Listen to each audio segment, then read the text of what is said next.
হরে কৃষ্ণ। আজকে আমি বানিয়েছি কাঁকরোলের পকোড়া।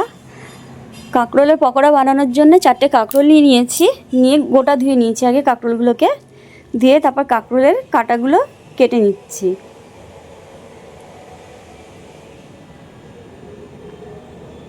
কাঁটাগুলো কাটা হয়ে গেছে, এবার আমি গোল গোল করে কাঁকরোলগুলোকে কেটে নিচ্ছি। কেটে কিন্তু আমি আবার জল দিয়ে ধুয়েছিলাম। খানিকটা আতপ চাল নিয়ে নিয়েছি, আতপ চালটা একটু জল দিয়ে পেস্ট করে নেব।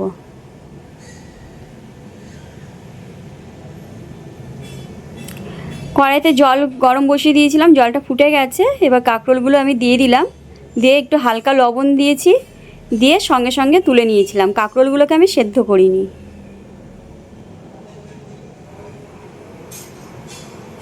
কড়াইতে সাদা তেল দিয়ে দিলাম।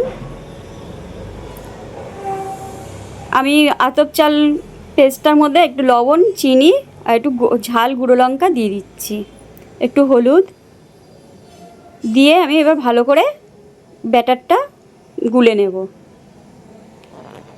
খুব ভালো করে ফেটিয়ে নিয়েছি আমি।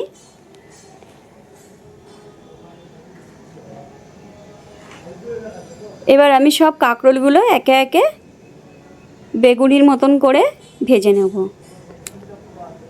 আর এই কাঁকরোলের পকোড়াটা বানানোর জন্যে আতপ চাল নয়তো ময়দা ব্যবহার করতে হবে। বেসন দিয়ে করলে এই পকোড়াগুলো কিন্তু একদমই ভালো লাগবে না। আতপ চালের গুঁড়ো থাকলেও সেই গুঁড়োর সাথে একটু ময়দা মিশিয়েও করা যেতে পারে, বা শুধু ময়দা দিয়েও করলে ভালো লাগবে, কিন্তু বেসন দিলে একটুও ভালো লাগবে না। কড়া করে আমি ভেজে নিয়েছি কাঁকরোলের পকোড়াগুলোকে, খুব সুন্দর হয় খেতে। যারা কাঁকরোল খায় না তারাও কিন্তু খুব ভালো খায় এই পকোড়াগুলো।